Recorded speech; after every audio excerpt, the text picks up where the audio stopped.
또 우리 문제풀이 한번 시작을 해봅시다.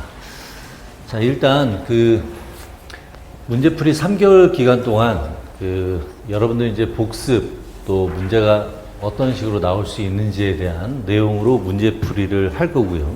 문제들을 풀 거고, 그리고 본고사에서 어떤 형태로 문제가 나오는지 좀 적응력을 키우는 의미, 그리고 어디에서 문제가 출제가 됐었는지를 알아보기 위해서 기출문제도 같이 풀도록 할 겁니다. 그래서 기출문제는 2002년도 이후 문제로 2022년도까지, 그러니까 20년간 나왔던 문제들 다 풀어보도록 할 거예요.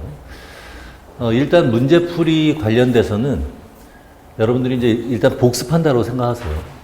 그래서 이제 지금 여러분들이 이론 과정이 끝난 상태에서는 그 이론 내용들이 흩어져 있는 상태예요.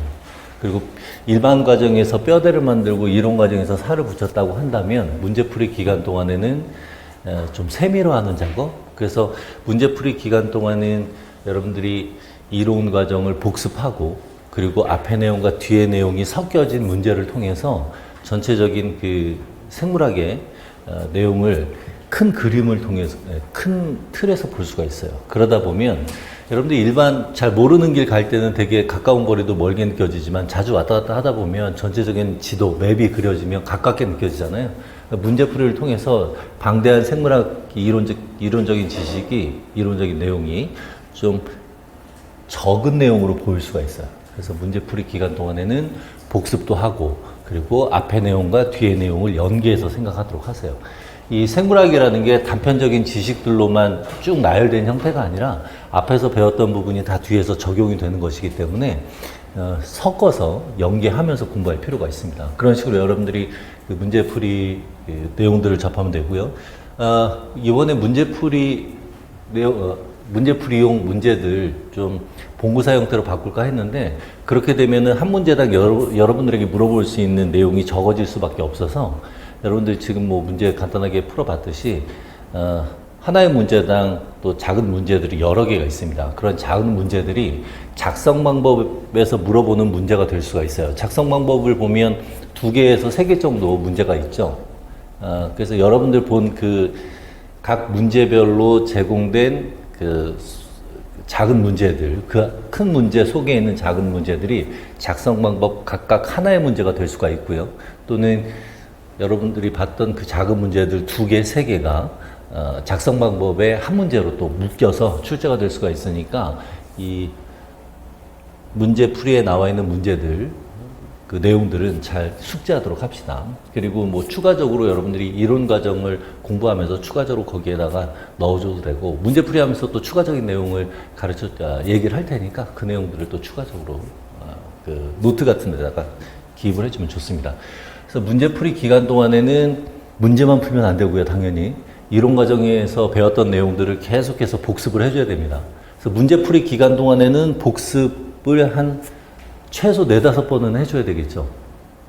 공부하고 문제 풀고 또 공부하고 문제 풀고 하면서 한 번만 복습하는 것이 아니고요. 석 달 동안에 몇 번에 걸쳐서 계속해서 이론 내용을 복습을 해주고, 그리고 완전하게 자기 걸로 만든 다음에 모의고사 기간 동안에는 아웃풋하는 연습, 답안 쓰는 연습, 그리고 집중적으로 공부하는 그런 시간을 가지면 될 거예요. 문제풀이용 문제는 이 정도로 하고요. 기출문제 경우에 있어서는 본고사에서 어떤 식으로 문제가 나오는지 보면 되고, 또 기출문제 분석한 것을 통해서 올해는 어느 파트가 나올 가능성이 높겠구나 라고 생각되는 부분을 좀 더 집중적으로 하고, 그렇다고 문제 나올 가능성이 없다라고 생각해서 안 보면 안 돼요. 당연히 그런 부분도 전체적으로 볼 필요가 있습니다. 그래서 문제풀이 기간 3개월 동안은 전체적인 이론 내용을 봐주는 게 좋습니다. 그리고 모의고사 기간 2개월 정도 되는, 뭐 1개월 반 정도 모의고사 우리 풀이할 거고, 또 2주 정도 여유 있게 일찍 종강을 하게 되니까 그 남은 2주 동안에 또 여러분들이 집중적으로 정리를 하면 충분히 좋은 결과 나올 수가 있으니까요. 지금 이론 과정 끝나서 반환점이에요. 이 반환점에서 여러분들이 어떻게 하느냐에 따라서 점수가 달라집니다. 특히 이제 마지막 순간까지 끝까지 붙잡고 열심히 노력을 한 친구들은 점수가 또 뛸 수가 있고요. 실제로 그런 친구들도 있었으니까. 그래서 지금 여태까지 이론 내용 본 거 가지고서 약간 불안해하거나 그런 좀 조급해하는 그런 친구들이 있는데, 모든 그 수험생들이 똑같은 상황이에요.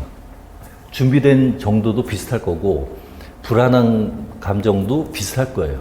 근데 여기에서 무너지면 안 되고요. 그냥 꾸준히 하던 대로 열심히 하면 이제 막판 스퍼트 낸다고 하죠. 여러분들이 그 스퍼트를 내게 되면 남들보다 상대적으로 좋은 점수를 받게 되니까 그럼 뭐 어차피 임용고사라는 게 그 상대적인 점수를 통해서 들어가는 거니까요. 남들하고 지금 똑같은 출발선상에서 끝까지 노력하면 상대적으로 좋은 점수 받을 수 있습니다. 끝까지 한번 노력을 하도록 하고요. 문제풀이든 기출문제든 단원별로 정리가 되어 있습니다. 그 단원은 제가 강의하는 이론 내용, 챕터별로 정리가 되어 있어요. 간단하게 그 챕터 순서를 보면 일단 생물학을 세포학, 유전학, 그리고 동물생리학, 그 다음에 마지막 파트로 진화분류, 생태, 식물하고 나뉘어져 있습니다. 동물생리학하고 진화분류, 생태, 식물학이 한 50% 비중으로 출제가 되고 있고, 그리고 유전학과 세포학이 합쳐서 대략 한 50% 정도로 출제가 되고 있어요. 일단 세포학, 여러분들에게 기출문제는 정리한 거는 세포학 파트만 일단 먼저 제공을 했습니다. 나중에 이제 순차적으로 유전학, 동물생리학도 기출문제를 제공을 할 거고요. 세포학 파트부터 우리가 간단하게 체크해 보면, 일단 고분자 파트. 요게 상당히 중요하죠. 요 고분자가 이해가 돼야 나머지 부분들도 이해가 되는 거니까. 그리고 문제도 상당히 출제가 많이 됐었고요. 그리고 세포막 구조나 뭐 수송 파트, 그리고 세포의 구조, 각각의 소기관이라든가 연접, 세포골격, 그런 내용들을 이해를 해줘야 동물생리학 파트가 이해가 될 수가 있습니다. 자, 그리고 이제 물질대사 관련돼서 세포호흡과 광합성을 이해하기 위해서는 효소에 대한 개념을 이해를 해야 되고요. 이 효소에 대한 개념이 역시 또 동물생리학에 적용될 수가 있습니다. 그리고 이제 신호전달계, 세포 내에서의 신호전달, 또 세포 외부에서의 신호전달이 있는데, 그런 세포 내외부에서의 신호전달 역시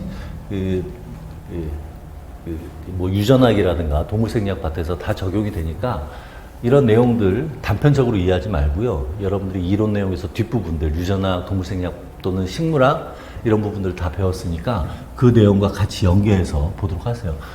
문제풀이용 문제에서도 그런 내용과 관련된 연계해서 문제가 출제가 되어 있으니까요. 딱 봤을 때 뒷부분 내용이 나왔는데 그게 좀 이해가 안 된다. 그러면 이론 과정 때 배웠던 그 내용들을 다시 복습을 해주는 게 좋습니다. 그러니까 복습이라는 게 순차적으로 할 필요는 없고 그때그때 이거 예전에 배웠던 건데 기억이 가물가물하네 그러면 그때그때마다 찾아서 보면 좀 더 효율적으로 공부를 할 수가 있어요. 자, 이런 식으로 진도를 순차적으로 나가도록 하겠습니다. 그래서 대략 전체적인 챕터의 개수는 30개 정도 돼요. 자, 그러면 전체적인 내용을 봤고요. 우리 그 분석한 내용을 한번 보도록 해봅시다. 출제 여유구나. 자, 이게 이제 2002년도부터 2022학년도까지 일단 세포학 파트만 먼저 보고 나머지 나중에 또 유전학 순차적으로 보도록 할게요. 얘 또 왜 이래?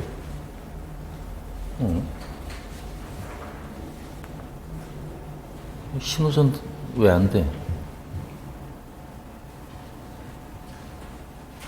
얘가 가끔 이러더라고요. 잠깐만요. 이게 왜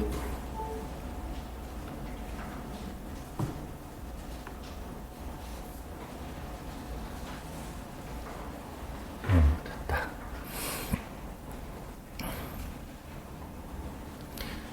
이게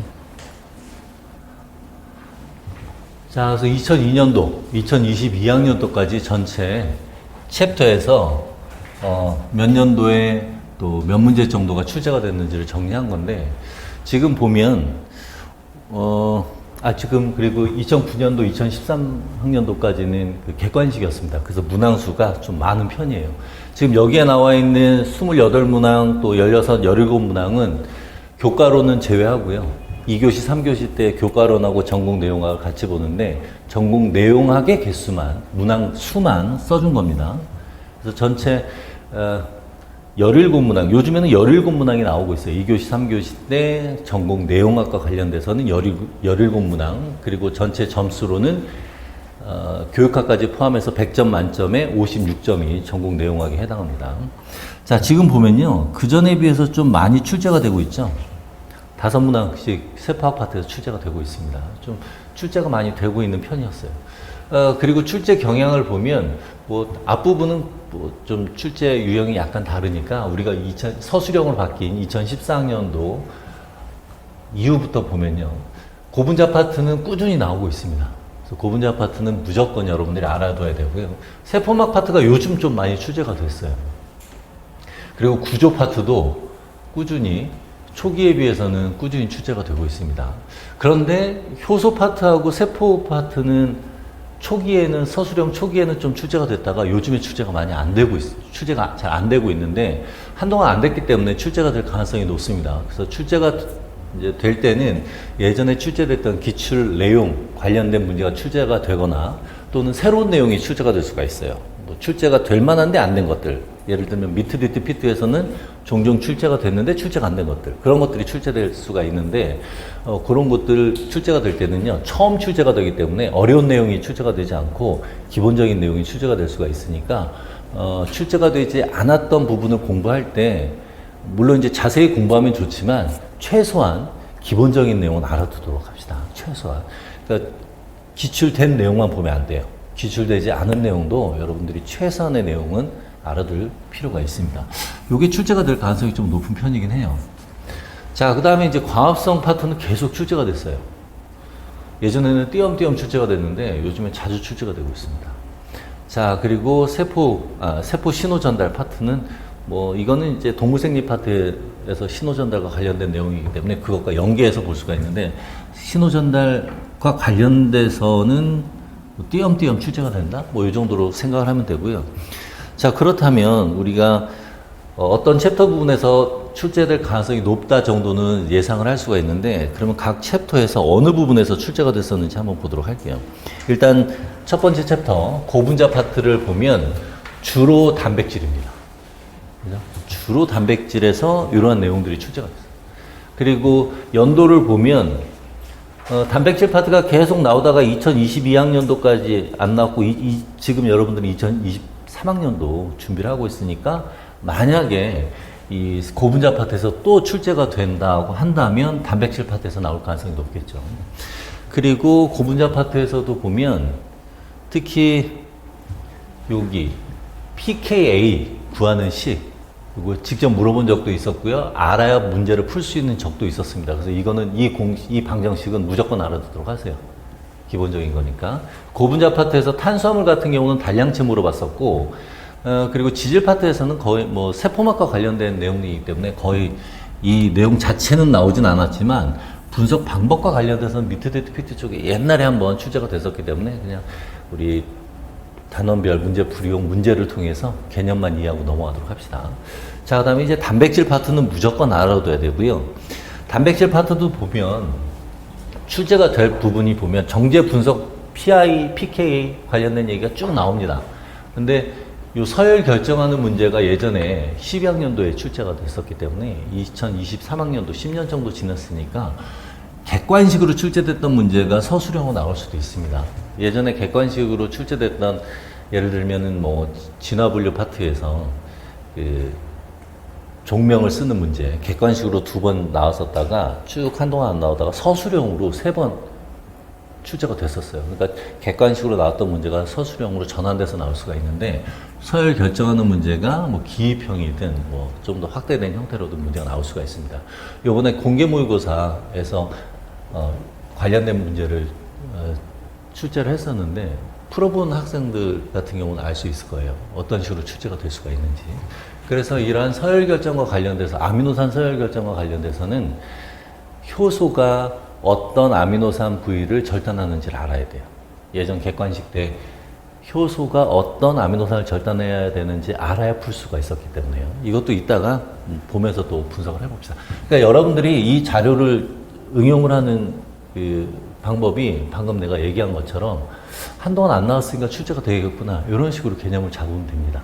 그래서 좀 그 부분은 좀 더 집중적으로 하고 다른 부분은 그래도 무시하면 안 되겠죠. 나올 수 있는 부분 체크하면 되고, 요번 연도에는 핵산 부분이 출제가 됐어요. 핵산 부분을 보면 이러한 변성, 구조, 이런 부분, 특히 이제 2015학년도 변성 관련된 내용이 요번에 또 나왔습니다. 출제가 한 7, 8년 단위로 이렇게 띄엄띄엄 나오고 있는 양상을 보여주긴 했어요. 자, 그 내용 자체는 그렇게 어려운 내용은 아니었고요. 자, 요 정도로 이런 식으로 개념을 잡으면 되고요. 세포막 같은 경우도 요번에 출제가 됐는데 이런 식으로 출제가 됐습니다. 구조 파트 관련돼서 나왔었고, 막단백질 관련된 얘기가 좀 나왔었죠. 그리고 이제 수성과 관련돼서도 보면 작년에 2문제 나왔고요. 올해 또 1문제 나왔습니다. 집중적으로 나왔어요. 그러니까 요 내용이 그렇게 어려운 내용은 아닌데 요번 연도에는 나올 가능성이 좀 적겠죠. 아무래도. 어쨌든 이런 식으로 여러분들이 응용을 하면 됩니다. 뭐 이제 뭐 세포의 구조 파트도 보면은 2문제 출제가 됐었고, 이런 식으로 쭉 살펴보면 돼요. 자, 요 정도로 하고요. 이런 식으로 쭉 보도록 합시다. 여러분들 이제 참고를 할 수가 있습니다. 이렇게. 그래서 세포학 파트도 문제가 요즘 많이 출제가 되고 있으니까 여러분들 좀 신경 써서 보도록 하고요. 자, 그러면 우리 이제 좀 본격적으로 문제를 풀어보도록 해봅시다. 아무래도 챕터 1은 중요한 부분이기도 하고 출제가 자주 됐기 때문에 문항 단원별 문제를 보면 문항수도 좀 많습니다. 그래서 요번 주는 아마도 챕터 1은 나갈 거고, 시간상으로 챕터 2 세포막 파트는 조금 문제를 풀 시간이 되면 좀 더 풀기로 하죠. 자, 일단 우리 단원별 문제를 먼저 풀고 그 다음에 기출문제 풀어보도록 합시다. 자, 첫 번째부터 한번 보도록 할게요. 자, 이건 기본이죠. 우리가 어떤 실험 문제를 해석을 할 때는 가설이 어떤 것인지를 알면 무엇을 알고자 이 문제가 나왔는지를 알 수가 있고요. 그에 따라서 실험 결과를 해석하는 데 편합니다. 그리고 항상 이러한 가설 유도 과학과 관련된 내용에서는 대조군을 찾아줘야 돼요. 그래서 실험 결과는 항상 대조군하고 비교해서 결과를 알 수가 있습니다. 자, 그럼 1번부터 한번 보도록 해봅시다. 자, 1번은 지금 가설 유도 과학에 관련된 문제예요.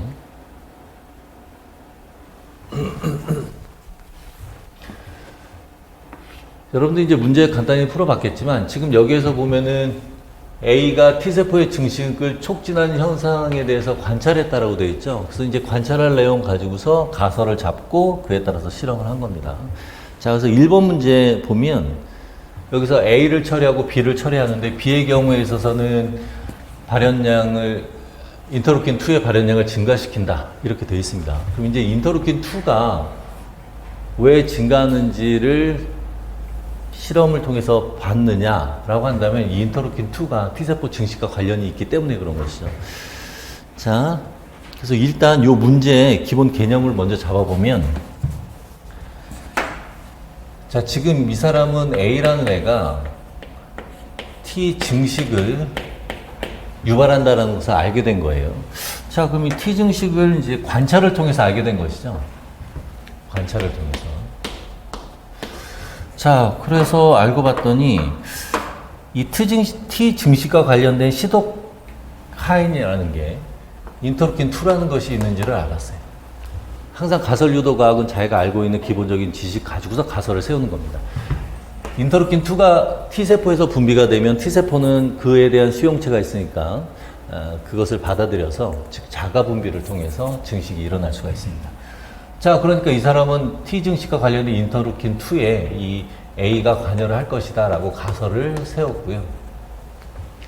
그래서 A를 처리해서 인터루킨2의 그 양상의 변화 양상을 본 겁니다. 자, 그래서 A를 처리하지 않은 것과 A를 처리한 것을 비교해서 결과를 볼 수 있는데, 실험 자체가 제대로 됐는지를 알아보기 위해서는 여기에 추가적으로 양성 대조군, 이따 정리한 거 볼 텐데 양성 대조군이라는 걸 봐야 되겠죠. 자, 이 사람이 또 열심히 연구했더니 B라는 물질이 인터루킨2의 증식을 유도하게 되고요. 그에 따라서 T 증식이 일어난다는 것을 이미 알고 있는 상태예요. 그래서 이미 알고 있는 이 B라는 물질을 이용을 해서 이 실험이 제대로 됐는지 안 됐는지를 확인할 수가 있는 겁니다. 이 문제에서 수행된 실험은 바로 이 내용이에요. 그래서 여러분들 실험 문제는 이렇게 파악하면 좋습니다. 파악하면 편한데 파악이 바로 안 될 가능성도 크죠.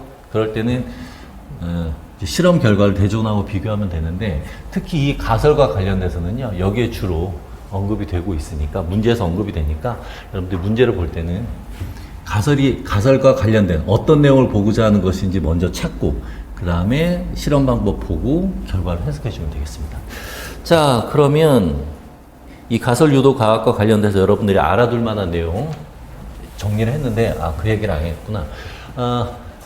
진도 나갈 때 우리가 그 문제 풀이를 할 때 이런 식으로 따로 정리한 내용들은 여러분들에게 제공한 답안지 있죠? 거기에 제공이 되어 있으니까 그 답안지를 참고하면 이 내용들을 따로 필기할 필요가 없어요. 필기하는 시간 좀 줄이려고 여러분들에게 이러한 내용들은 답안지에다가 제공을 했으니까 그걸 참고하면 되고, 추가적으로 이제 답안지에 제공 안 한 건 따로 판서를 하도록 할게요. 그래서 답안지에 있는 것과 이렇게 비교하면서 같이 보면서 진도 쫓아오면 편합니다. 자, 지금 요 용어를 정리한 이유가 요 용어가 문제로 실제로 출제가 됐기 때문에 그렇습니다. 예전에 교과로 나오고 같이 문제가 나와서 10점짜리 논술형이 있을 때 요 가설에 대해서 물어봤었고요. 그리고 변인 통제, 이런 내용들, 또 용어 자체를 물어봤기 때문에 여러분들이 용어 정도는 알아둘 필요가 있습니다. 자, 가설이라는 것은요, 결론을 잠정적으로 내린 것인데, 항상 가설 유도과학은 실험을 통해서 검증을 하는 단계가 반드시 있어야 됩니다. 그래서 검증 가능한 잠정적인 결론을 가설이라고 하는 것이고, 음성대조군, 양성대조군 개념 좀 알아두도록 하고요. 그 다음에 독립변인, 조작변인, 변인통제, 종속변인, 이 개념도 좀 알아둘 필요가 있습니다. 이 용어 자체가 나올 수가 있으니까. 우리가 처리하는 것들, 모든 것들을 우리가 독립변인이라고 하고, 실제 실험군에 처리하는 것은 조작변인이라고 하는데, 실험군에 처리할 때는 독립변인 두 가지를 동시에 처리하면 안 되고요. 하나만 처리해줘야 됩니다. 그래서 단일 조작변인으로 처리를 해줘야 됩니다. 실험군은. 그리고 그에 따라서 나오는 결과가 종속변인에 해당합니다. 그래서 종속변인하면 실험 결과다, 이렇게 생각합니다. 종속되어 있는 거잖아요. 그죠? 자, 이렇게 개념을 잡고 여러분들이 문제에 접근하면 되겠습니다. 자, 그러면 여기 실험 과정을 한번 보면 가나다라 이렇게 있는데요. 왜 이런 과정이 거쳐졌는지 한번 보면요. 자, 물질A가 없는 배양액이죠. 얘가 이제 음성대조군에 해당하고요. 자, 여기서 이제 B를 처리했죠. 자, B의 경우는 얘를 무조건 증가시킨다라고 이미 밝혀진 내용입니다. 그래서 이 실험이 제대로 됐는지 안 됐는지, 그래서 정확성을, 실험적 체계의 정확성을 보기 위해서는 이러한 양성대조군도 일반적으로 해줘요. 그런데 이제 여러분들 실험 문제에서는 이런 것들이 생략될 수는 있습니다. 문제에 집중해서 출제가 되기 때문에. 있으면 이제 참고하면 되고요. 자, 그 다음에 A가 처리됐죠? 여기서는 A가 처리가 됐어요. 얘가 이제 실험군에 해당하죠. 자, 그리고 발현량을 조사했죠? 얘가 실험 결과. 이 실험 결과는 종속변인에 해당한다. 이렇게 보면 되겠습니다. 실험 문제가 가끔 나오긴 하는데, 뭐 실험 문제를 여러분들이 그렇게 어렵게 생각할 필요는 없어요. 자, 그래서 이 정도로 개념을 잡고 넘어가도록 합시다. 자, 그래서 봤더니요, 처리하지 않았을 때, 그 다음에 A 처리했을 때 이렇게 비교해 보면 물질 B는 무조건 증가시키니까 실험이 제대로 된 것을 확인할 수가 있었고, A를 통해서 A가 인터루킨 2를 통해서 T세포 증식에 관여를 한다, 이렇게 결론을 내릴 수가 있는 겁니다. 자, 그래서 이렇게 개념을 잡았고요. 우리 이제 문제들 한번 봅시다. 이 실험의 가설을 써라. 물질 A가 인터루킨 2의 발현을 증가시킬 것이다. 이게 가설에 해당하고요. 자, 가다에서 A, B의 처리 조건을 제외하고 다른 조건을 모두 동일하게 한 것을, 이게 이제 예전에 요 내용, 요 용어를 쓰는 게 문제로 출제가 됐었습니다. 변인 통제를 위한 것이다. 실험 결과를 우리가 종속 변인이라고 하는 것이고요. 실험 체계가 정확하게 이루어졌는지, 실험이 제대로 됐는지를 알기 위해서는 양성 대조군을 사용을 해야 된다라는 얘기입니다. 그래서 양성대조군, 음성대조군, 양성대조군은 나였고요. 음성대조군, A를 처리하지 않은 것은 가에 해당한다. 이런 식으로 여러분들이 실험에 접근할 때 응용을 할 수가 있습니다. 그래서 용어 자체를 물어볼 수도 있고요. 이것을 응용을 해서 실험 문제 좀 더 정확하게 풀 수가 있다. 이 정도로 정리하고 넘어가도록 합시다. 자, 이제 두 번째로 봅시다. 자,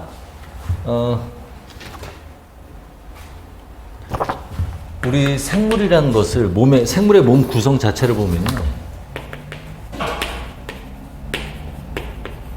가장 많이 차지하고 있는 게 물입니다. 그리고 그 다음으로 차지하고 있는 것이 이제 고분자. 자, 그 다음에 이온이라든가 뭐 작은 분자들, 기타 작은 분자들이 관여를 하죠.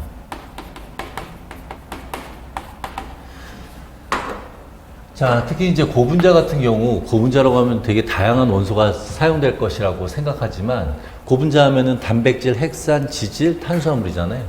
지질과 탄수화물의 경우는 CHO로만 구성되어 있어요.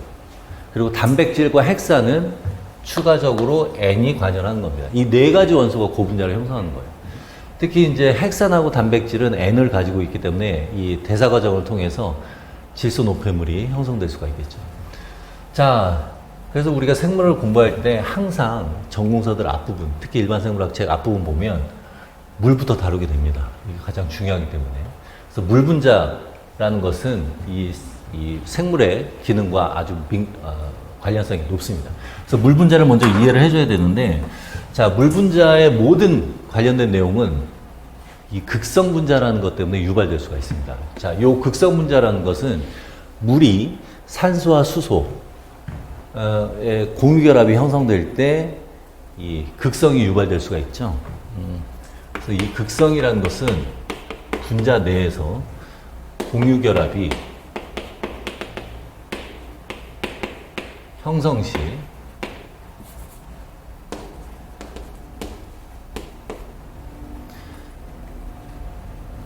극성이 유발될 수가 있고요. 그러면 분자 내 공유결합 형성 시에 극성이 유발되게 되는 이유는 무엇이냐 하면 전기음성도 차이죠. 전자와 이 원자가, 각각의 원자가 전자와 얼마나 친하냐를 나타내는 것이 전기음성도인데, 생물학에서는 방금 얘기한 CHON 요 네 가지만 알고 있으면 됩니다. 그래서 가장 전기음성도가 큰 것, 가장 전자와 친한 애가 산소고요. 그 다음에 질소고요. 그 다음에 탄소고요. 그 다음에 수소입니다. 특히 요 탄소와 수소 간의 공유결합이 형성될 때 극성이 유발될 수는 있어요. 화학에서는 있다라고, 약한 극성이 유발된다고 하지만 생물학에서는 그 극성 차이가 적기 때문에 극성이 유발되지 않는다라고 취급을 합니다. 그래서 이 경우는 비극성. 그래서 탄소와 수소 간의 공유결합에서는 극성이 유발되지 않고 나머지들 사이에서는 다 극성이 유발된다라고 보면 되겠습니다.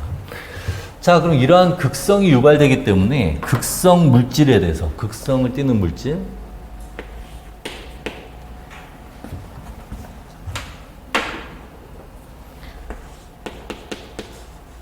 극성 물질에 대해서 좋은 용매로 사용될 수가 있고요. 극성인 특징 때문에 그렇습니다. 또 극성인 특징 때문에 수소결합이 형성될 수가 있습니다. 그래서 얘는 수소결합이 형성될 때는, 아까 극성이라는 것은 분자 내에서 공유결합이 형성될 때 극성의 특징이 나타날 수가 있는데, 수소결합이라는 것은 서로 다른 물 분자 간에 유발될 수가 있습니다. 역시 극성이기 때문에 수소가 관여하는 수소결합이 형성될 수가 있고요. 이러한 수소결합이라는 게 약하지만 물 분자 한 분자당 4개의 수소결합을 형성할 수가 있기 때문에 물 내에는 아주 많은 수소결합이 있습니다. 그렇기 때문에 이 수소결합이라는 것 때문에 아래와 같은 특징들이 나타나요. 결과적으로는 극성 분자 때문에 이런 특징들이 나타난다, 이렇게 생각하면 되겠습니다. 그래서 기화열이 높고요. 물 분자를 끊으려면 많은 열이 필요하니까 주변에서 많은 그 열을 뺏어오게 됩니다. 그리고 표면 장력 크고요. 그리고 오히려 고체가 되면 수소 결합에 의해서 분자 간의 거리가 일정하게 유지가 되니까 부피가 더 이상 줄어들지 않아서 4도씨에 비해서 고체인 얼음이 더 밀도가 낮죠. 그래서 4도씨 때 최대 밀도가 됩니다. 그리고 이러한 것들은 생물의 기능과 관련이 있고요. 그래서 높은 기화열이라는 것은 체온 조절과 관련이 있습니다.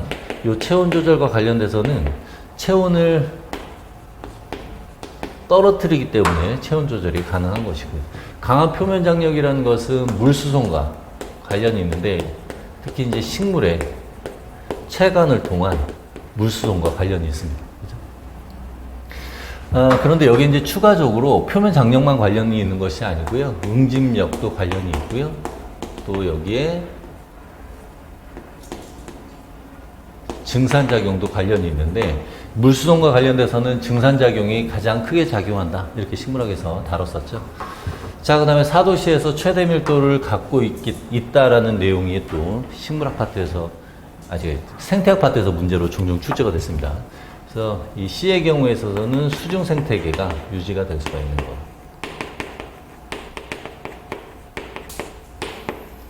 그래서 겨울에 얼음이 형성되면 얼음이 물 표면, 밀도가 4도씨 물보다 작기 때문에 위로 뜨게 되고요. 찬 공기를 막아주게 되니까 그 수중 안쪽에는 4도씨 액체 상태의 물이 유지가 될 수가 있어서 생태계가 유지가 될 수가 있습니다. 그래서 이러한 것들이 다 문제로 출제가 됐어요. 생태학과 연관돼서 문제로 출제가 됐었고, 그리고 이러한 증산작용 관련돼서는 식물학에서 다룰 수가 있고요. 체온 조절과 관련돼서는 동물생리학의 그 항상성 유지와 관련돼서 연계해서 생각할 수가 있습니다. 그러니까 각각의 동물생리학 파트 또는 생태계 파트를 다루면서 이 내용들을 또 물어볼 수가 있는 겁니다. 물의 어떤 특성 때문에 그러냐. 그러니까 같이 연계해서 알아보면 되겠습니다. 자, 그래서 이 내용들을 쭉 한번 살펴보면 A, B, C는 생물학적 기능 나타낸 것이다. 체온 조절은 A고요. 호수 생태계는 C고요. 그리고 물의 이동과 관련돼서는 B다. 순서대로 A, C, B 이렇게 하면 됩니다. 자, 한 개의 물 분자는 4개의 다른 물 분자와 수소 결합을 형성할 수가 있죠.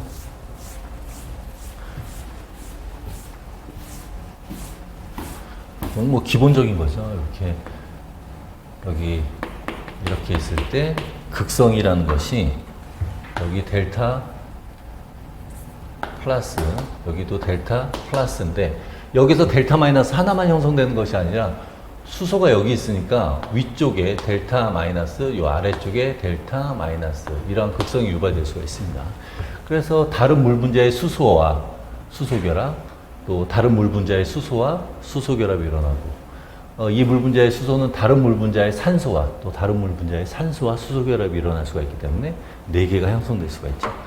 자, 그 다음에 세 번째, 좋은 용매로 사용되는 이유를 열역학 제2법칙 근거로 설명하시오. 이렇게 되면 열역학 제2법칙이라는 게 이제 엔트로피가 증가하게 되면 자발적 반응이 일어나게 된다. 그 반응은 자발적이다. 요 내용을 써주면 되겠죠. 자, 그러면 뭐 이것도 간단히 개념을 잡으면 여기에 이제 기질이 있고 여기에 효소가 여기 이제 효소의 활성 부위가 이렇게 있으면 효소는 이제 엔자임이니까 이렇게 하면 자, 여기에는 물 분자가 이렇게 결합되어 있고 여기에도 물 분자가 실제로 이 생체내는 그 주변에 다 그 수용성인 물이 있는 그런 수용성인 환경에 물질들이 존재합니다. 그래서 물 분자들이 이렇게 결합을 할 수가 있어요. 자, 이렇게 되면 얘네들이 결합한 상태이기 때문에 지금 입자는 하나, 두 개의 입자예요. 그런데 기질과 효소가 결합을 하게 되면 substrate니까 기질이죠. 자, 이렇게 엔자임. 자, 이때는 하나, 둘, 그다음에 하나 정도 빼버릴까요? 가운데만 생각한다면 그럼 여기에 이제 추가적으로 여기 하나 있고 여기 3개가 있으니까 물 분자가 4개가 따로 떨어지게 됩니다. 그럼 입자가 몇 개가 되느냐? 하나, 둘, 셋, 넷, 5개. 입자 2개에서 5개가 됐기 때문에 엔트로피가 증가했다. 즉 엔트로피라는 건 무질서도죠. 엔트로피 증가, 얘가 이제 무질서도죠.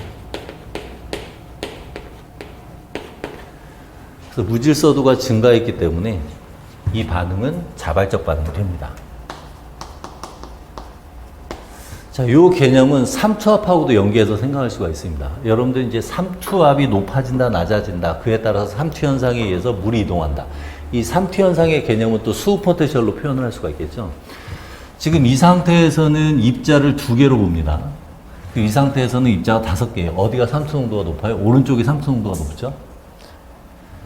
그래서 여러분들이 이것과 별개로 삼투압 또는 삼투 농도와 관련해서는 나중에 우리가 세포막 파트에서 우리가 문제를 풀 텐데 입자 자체 그 개수가 삼투 농도에 영향을 준다 이렇게 생각을 하면 되겠습니다. 이거는 나중에 다시 또 언급을 하도록 할게요. 관련된 문제를 풀면서. 자, 이런 식으로 우리가 물의 특성 간단하게 체크를 할 수가 있었어요. 자, 넘어갑시다. 자, 그 다음에 이제 세 번째 관련돼서 한번 보도록 할게요.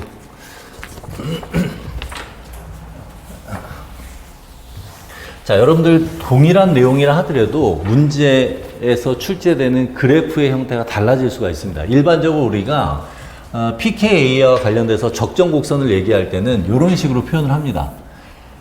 그런데 이 표현을 싹 빼고 여기에서 보면 완충 능력을 나타냈다고 했죠. 완충 능력을 나타내는 그래프를 요것만 딱 보여줄 수도 있어요. 이렇게 딱 보여줬을 때 여기에 있는 피크가 바로 pKa 지점을 의미한다 라고 여러분들 생각을 해야 돼요. 그러려면 pKa가 의미하는 바가 무엇인지를 정확히 이해를 하고 있어야 이러한 새로운 유형의 그래프가 나왔을 때 이해가 제대로 됩니다. 지금과 같은 경우는 완충지대에 있는 특히 이제 pK 지역에 있는 그러니까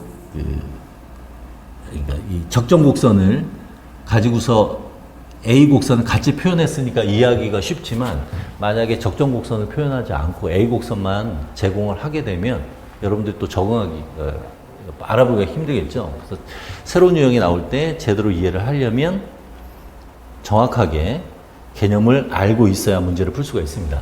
자, 한번 이것도 보도록 해봅시다. 자, 어떤 용액의 완충력은 pH 변화에 저항할 수 있는 정도를 의미한다. 즉 OH의 농도가 높아지게 되면 pH가 여기는 pH가 낮고요. pH가 높은 상태죠. pH가 증가하게 됩니다. 항상 적정 곡선을 할 때, 실험을 할 때는 pH가 낮은 상태에서 출발을 하면서 점점 pH를 높여주는데 이때 특정한 OH 농도가 아무리 제공돼도 pH 변화가 일어나지 않는 이러한 완충지대가 존재하게 되죠. 이러한 완충지대에서는 pH의 변화폭이 감소하니까 저항을 할 수가 있다라고 얘기를 하고요. 요 가장 기울기가 적은 요 중심일 때 완충 능력이 가장 크다라고 얘기를 할 수가 있습니다. 그래서 여기 부분이 이제 완충 능력이 큰 거죠.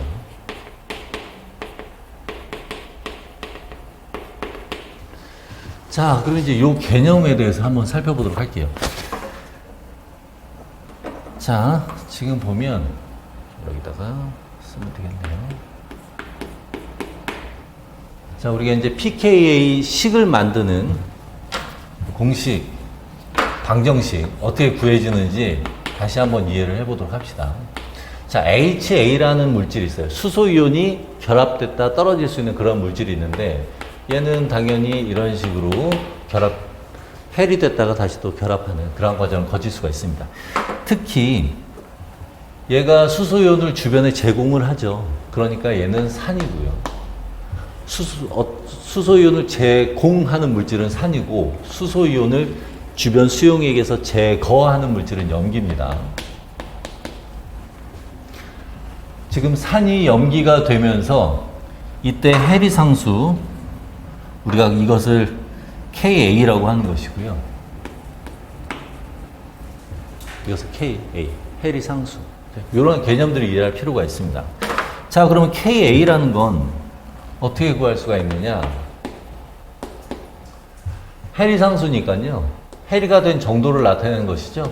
HA의 농도, 그리고 A-의 농도. A-의 농도가 높아지면 그만큼 많이 헬이가 됐다. 그런 개념입니다. 자, 여기에서 우리가 마이너스 로그 10을, 상용 로그를 딱 붙여주게 되면 수소이온 농도에 마이너스 로그 10을 붙인 게 pH이기 때문에 얘는 pKa가 되고요. 아이고. 미안해요.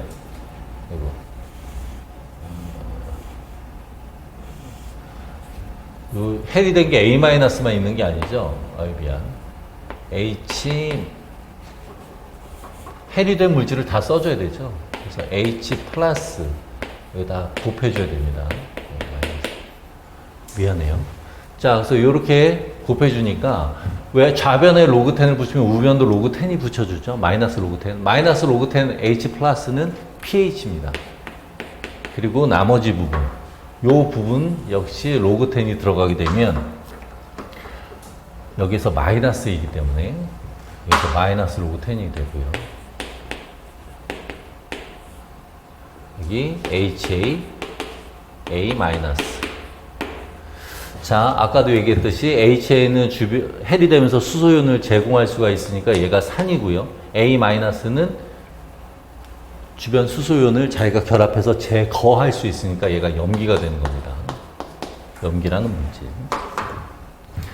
자, 이제 좌변, 우변을 정리해보면 마이너스 로그 10을 좌변으로 보내고 좌변, 우변을 바꿔치기 하면 pH는 pKa 더하기 좀 밑에다 쓸까요? pH는 pKa 더하기 로그 10이고요. 여기 HA A 마이너스가 돼요. 그렇죠?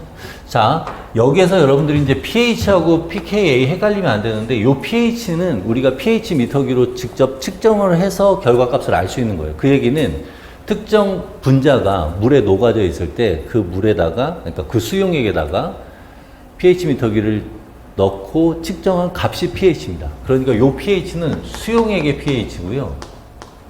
이 수용액에 들어있는 그 분자의 고유값이 pKa예요. 분자의 고유값 또는 분자의 고유 특성. 분자의 고유 값이고 또는 분자의 특성이기 때문에 이 pKa는 변함이 없습니다. 하지만 얘가 다른 주변의 원자나 분자에 의해서 영향을 받게 되면 얘가 변할 수가 있죠. 그게 어디에서 일어난다고 우리가 배우냐면 효소에서 얘기가 나옵니다. 그래서 효소의 활성 부위에서는 활성 부위에 있는 특정 아미노산이 아미노산의 pKa 값이 변화가 일어남으로 인해서 활성 부위에 있는 미세 환경을 조정할 수 있다. 이런 내용이 일반 생물학 책에도 있고, 또 그런 내용이 또 출제가 예전에 객관식 문제에서 보기로 출제가 됐었습니다. 자, 지금 중요한 건 이제 이 pH와 pKa가 어떤 의미인지를 알아둬야 되고요. 그래야 적용할 수가 있으니까. 자, 그럼 이 상태에서 pKa를 어떻게 구하면 되느냐? 바로 이제 얘를 제거를 해주면 pKa를 구할 수가 있는데요. 지금 이 상태에서 얘가 1대1이면 어떤 의미가 되느냐? A-하고 HA가 1대1로 존재하기 때문에 주변에 수소연이 많으면 A-가 받아들이고요. 그래서 수용액의 수소연을 제거할 수가 있고, 수소연이 적으면 요 H를 제공을 함으로써 수용액의 수소연을 일정 수준 유지할 수가 있어요. 그러니까 1대1일 때 가장 수용액의 pH의 변화를 줄여줄 수가 있다는 얘기입니다. 그래서 완충 능력이 가장 크다라고 볼 수가 있는 거예요.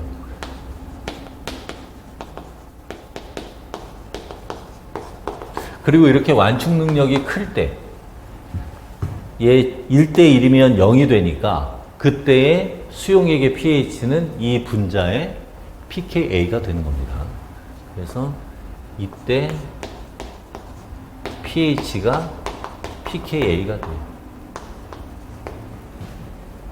그러니까 완충 능력이 크다라는 얘기는 산과 염기의 농도가 1대1일 때다. 이렇게 생각하면 돼요. 그리고 그때의 pH, 수용, 우리가 직접 측정한 pH가 분자의 pKa.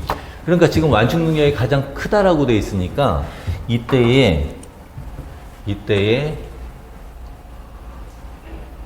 산과 염기의 농도는 1대1이니까 같다라는 얘기고요. 그렇죠? 자, 그리고 그에 따라서 요 지점을 우리가 pKa라고 표현을 하는데, 실제로 앞에서 얘기했듯이 pKa라는 것은 얘가 1대1일 때의 pH예요. 그러니까 이 pKa를 여기다 표현하지만 실제 pKa 값을 구하라 그러면 이렇게 될 수가 있다는 얘기입니다. 앞에서 봤듯이 B는 4.76이라고 되어 있죠. 요 B 지점 이렇게 표현되어 있지만 실제로는 여기가 4.76이라는 얘기고요. 그래서 지금 문제에서 아세트산이라고 했죠. 그러니까 얘 아세트산의 pKa는 4.76이다 이렇게 얘기를 할 수가 있는 겁니다. 적정 곡선이 없고 이 A라는 곡선만 딱 표시가 되어 있을 때 요 피크가 의미하는 바를 여러분들이 이해를 해줘야 돼요. 요 피크일 때의 pH가 pKa에 해당하고 그때 산과 염기는 1대1이다. 이러한 개념을 알면 의외로 문제가 빨리 풀릴 수가 있습니다. 왜 이 얘기를 방정식 유도하는 과정을 또 자세히 얘기했냐면 이게 이해가 안 되면 뒷부분이 다 이해가 안 돼요. PI를 제대로 이해를 해야 정제 분석 관련된 또 크로마토그래피 관련된 문제들을 제대로 이해할 수가 있습니다. 자, 그럼 이거 미리 한번 얘기해 봅시다. 자, pH가 pKa보다 작으면 어떻게 될까요? 얘가 3이고 얘가 5다 라고 해봅시다. 이퀄 관계가 성립되려면 로그 값이 마이너스여야 되죠. 마이너스가 된다는 얘기는 분모가 분자보다 크다는 얘기예요. 그 얘기는 수소이온이 결합한 형태가 수소이온이 떨어진 형태보다 더 많다는 얘기입니다. 이런 식으로 pH와 pKa, 이 pKa 대신에 PI를 적용을 해도 똑같이 적용할 수가 있습니다. 그래서 주변 수용액에 비해서 그 분자의 pKa 대신에 PI로 적용할게요. PI가 더 크면 어떤 형태가 많다는 얘기예요? 수소가 붙은 형태가 많아져요. 근데 PI라는 개념은 순전하가 0일 때니까 순전하가 0일 때에 비해서 수소에 많이 붙으면 그 물질의 전하값은 플러스 전하가 되는 거예요. 요거 제대로 이해해 줘야 됩니다. 자, 그럼 이제 반대로 pH가 pKa보다 크면 얘가 5고 얘가 3이면 얘는 양수값이죠. 그러니까 분자가 더 커져야 되죠. 분자가 더 많다는 얘기예요. 분모보다. 즉 수소이온을 잃은 형태가 많아진다는 얘기입니다. 그러니까 순전하가 0인 상태였는데 주변 수용액 pH가 높아지게 되면 수소이온을 잃은 형태가 많아지니까 마이너스 전하를 띠게 되는 거예요. 플러스 전하, 마이너스 전하. PI와 pH를 가지고서 문제가 나왔는데 이 물질이 특정 pH, 특정 PI를 깎는 이 물질이 특정 pH에서 플러스 전하, 마이너스 전하냐, 플러스 전하냐, 마이너스 전하냐를 물어볼 때 헷갈린다 그러면 요 식 가지고서 적용해서 해도 됩니다. 그런데 여기서 추가적으로 하나 더, 그렇게 이 식 하나하나 다 따지면서 하면 시간이 오래 걸리죠. 그래서 어떻게 생각하면 되냐면, 자, 요 pH가 PI보다 작은 경우를 한번 생각해 봅시다. 자, pH는 수소이온에 마이너스를 붙인 것이기 때문에요. pH하고 수소이온 농도는 서로 반대죠. pH가 작으면 수소이온 농도가 높아요. 그죠? 자, pH가 PI보다 작다라고 한다면 어차피 PI는 pH 값을 의미하는 거니까 수용액의 pH와 특정 분자의 PI를 비교해 봤을 때 수용액의 pH가 작다란 얘기는 수소이온이 더 많다란 얘기예요. 이 분자보다 주변 수용액의 수소이온 농도가 높다는 얘기입니다. 이해됐죠? 수소이온 농도가 높으니까 이 분자는 수소이온을 받을 수가 있게 돼요. 그럼 양이온을 받은 것이죠? 그러면 플러스 전하가 됩니다. 아까 우리 얘기할 때 수소이온 받은 형태니까 플러스 전하라고 했죠? 그렇게 하면 문제 풀 때 빠르게 이 물질이 플러스 전하인지 마이너스 전하인지를 이해할 수가 있습니다. 다시 한번 얘기할게요. 어떤 분자가 물질이 수용액에 들어있어요. 주변 수소이온 농도가 높으면 그걸 받아서 그 결과적으로 양전하가 되는 것이고 주변 수소이온 농도가 낮으면 자기가 더 많이 갖고 있는 것이죠. 상대적으로 뺏겨요. 수소이온을. 양이온을 뺏겼으니까 자기는 마이너스 전하를 갖게 되는 겁니다. 알겠죠? 이건 나중에 문제 뒷부분 그 크로마토그래피 관련된 문제 나올 때 이거 계속 언급할 겁니다. 그래서 오늘 이 시간에는 이것만 제대로 여러분 것으로 만들어도 성공한 거라고 볼 수가 있을 정도예요. 왜냐하면 이 내용 가지고서 모의고사 기간에 문제를 출제를 하면 이것 때문에 헷갈려서 아예 문제를 풀지 못하는 학생이 상당히 많아요. 작년에 수업 들은 학생이 또 수업 들으면서 또 못 풀고 있어. 너 왜 그래? 그러면 순간 머리가 멍해졌어요. 이런 얘기를 하더라고요. 그러니까 여러분들이 자기 걸로 잘 이해를 해야 돼요. 앞에서도 얘기했듯이 만약에 고분자 파트에서 문제가 나온다면 정제 분석 파트가 나올 가능성도 있고 뭐 아미노산 결정 관련된 서열 결정 관련된 문제 나올 수 있다고 했었잖아요. 이 내용은 기본적으로 알아두도록 합시다. 자, 다시 한번 얘기할게요. pH가 PI보다 낮을 땐 주변 수용액의 수소이온 농도가 높은 것이니까 수소이온이 오기 때문에 양전화가 된다. 그게 기억이 안 나면 이 방정식을 이용을 해도 된다. 낮으면 자, pH가 PI보다 pKa 대신에 PI 적용해도 된다고 했으니까 그렇다고 해서 이 방정식에 PI를 적용하는 것은 아니고요. 그러니까 이 방정식에 PI 딱 쓰란 얘기는 아니고 적용해서 응용해서 우리가 풀 수 있다는 얘기예요.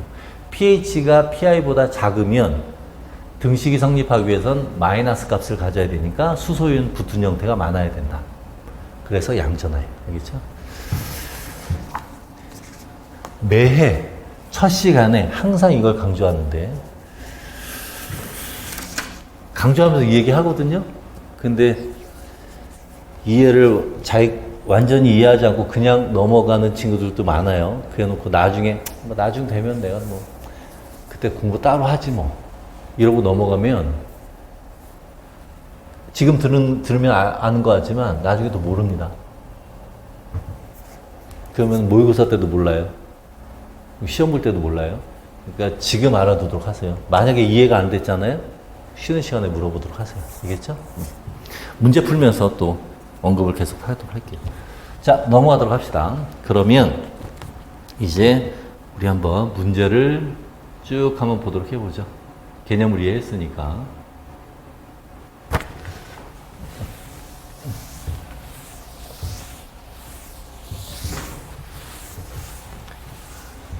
자, 이와 같은 화학식을 보이는 용의 pK 값을 구하는 방정식 외워둬야 된다고 했습니다. 요거 플러스, 마이너스 요거 조심하고요. 요 플러스예요. 자, 두 번째, 아세트산의 pKa는 A, B, C 중 B였고요. 그 다음에 1대 1일 때는 완충 능력이 가장 클 때, 완충 능력이 가장 클 때의 pH가 바로 pKa예요. B에 해당하고요. 자, 하지만 아세트산 같은 경우는 지금 4.76인 곳에서 pH의 완충 능력이 크잖아요.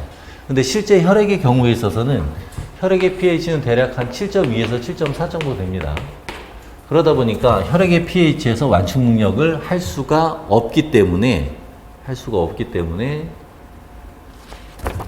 아세트산은 생체 내에서 완충제로 작용을 하기가 어렵다. 작용을 하지 못한다. 이렇게 보면 되겠습니다. 자, 넘어가도록 하죠. 자, 그 다음에 4번 한번 봅시다. 자, 4번에 대한 것은 요 내용을 이해를 해야 풀 수 있는 문제입니다. 요거 이상해졌는데, 여러분 답안지에 이거 있어요. 글리코겐 나오는데 펩티드 결합 잘못되어 있죠. 바뀌었어요. 고치도록 합시다. 단당류고요. 1번하고 3번이 이게 바뀌어버렸네요. 다당류고요. 펩티드 결합이 아니라 오글리코시드 결합.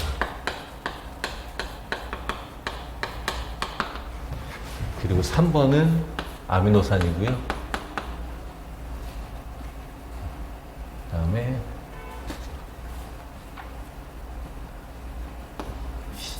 아미노산. 다당류가 아니라 PTN은 프로틴 줄여서 그냥 PTN이라고 했습니다. 자, 이거 바꿉시다. 아, 이게 잘못돼가지고. 펩티드. 여러분 화이트로 나중에 이렇게 하세요. 자, 한번 봅시다. 자, 우리가 이제 고분자라고 하면 중성지방, 다당류, 핵산, 단백질을 고분자라고 하는데 이 중성지방이라는 것은 그냥 자기들끼리 모여있는 그냥 덩어리예요. 단량체가 모인 것이 아니라. 그래서 중성지방은 고분자이지만 중합체는 아닙니다. 중성지방을 뺀 다당류, 핵산, 단백질이 중합체에 해당합니다. 자, 요 중합체의 경우에 있어서는 단량체들이 탈수 축합 반응을 통해서 형성이 되죠. 자, 그래서 이제 글리코겐에 이러한 단량체가 결합을 하면 그 단량체가 하나 더 들어간 형태가 만들어질 수가 있는 겁니다. 그래서 글리코겐 포도당, DNA에 DNTP 하나 더 추가되면 DNTP가 하나 더 추가된 DNA가 만들어지고요. 펩티드에 아미노산이 추가되면 아미노산이 하나 더 추가된 펩티드가 만들어지는 이런 과정을 계속 이어지면서 중합체가 만들어질 수가 있겠죠. 자, 그런데 여기에서 단량체가 결합을 할 때요. UDP, 글리코겐의 경우에서는 UDP가 단량체에 붙어 있는 상태로 오게 됩니다. 그래서 여기에서 UDP가 떨어지고요. 포도당이 글리코겐에 결합을 하게 돼요.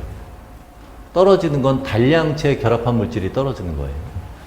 자, 그 다음에 인산이 에스테르 결합 봅시다. 자, 인산이 에스테르 결합 보면 DNTP, 요 DNTP는 인산기가 몇 개 있어요? 알파, 베타, 감마, 인산기 3개 있죠? 이때 알파와 베타 간의 인산기의 공결합이 딱 끊어지면서 고에너지가 나오니까 이 에너지를 이용을 해서 DNA가 중합이 될 수가 있습니다. 자, 그럼 여기에서 두 개의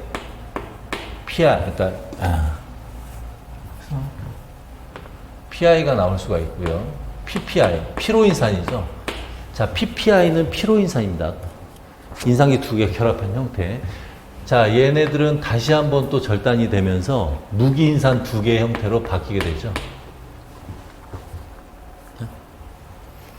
자, 역시 여기에서도 보면 단량체에 결합한 무기인산 또는 피로인산이 이렇게 떨어지게 돼요. 아까도 단량체에서 떨어졌고요. 여기서 단량체에서 떨어졌습니다. 자, 펩티드 한번 볼까요? 펩티드의 경우 펩티드 형성과 관련돼서 이게 리보솜에서 일어나죠. 진해의 경우는 28S, 원해의 경우는 23S에서 일어납니다. 자, 이렇게 일어날 때 얘네들은 어디에서 일어나게 되냐면 그 리보솜의 어느 위치에 있냐면 얘는 P 사이트에 있고요. 아미노아시드 tRNA는 A 사이트에 들어가죠. 자, 그때 P 사이트에 있는 펩티드가 A 사이트에 있는 아미노산과 결합을 합니다. 그래서 P 사이트에 있는 tRNA는 E 사이트를 통해서 나가죠. 그러니까 이때는 어떤 게 나가냐면 요 tRNA가 이렇게 나가는 거예요. 단량체의 tRNA가 아니라 중합체, 기존에 있던 중합체의 tRNA가 나가게 되는 겁니다. 그러면 첫 번째, 다당류 형성과 핵산 형성할 때는 단량체에 있는 게 떨어졌고요. 그 다음에 단백질인 경우는 기존의 중합체에 있던 게 떨어진다라는 개념이에요. 이 개념을 이해를 하면 되겠습니다. 자, 그래서 요거는 그대로 놔두고 요거 잠깐 한번 보도록 할게요. 그래서 중합과정 A의 경우에서는 떨어지는 게 중합체에서 떨어졌죠. 6번. 자, B의 경우에 있어서는 77. 떨어진 게 뭐예요? 단량체에 있는 게 떨어졌어요. 자, 그러니까 1번하고 2번은 단량체에 있는 게 떨어졌으니까 B과정에 해당하고요. 여기에서는 요거는 B. 얘도 B과정에 해당합니다. 자, 단백질이 형성될 때는 얘는 A 과정에 해당하겠죠. 이해됐죠?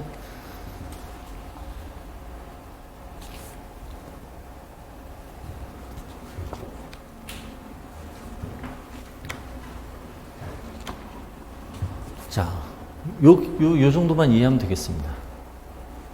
자, 넘어가도록 할게요. 그래서 이제 문제 접근 한번 해보도록 합시다.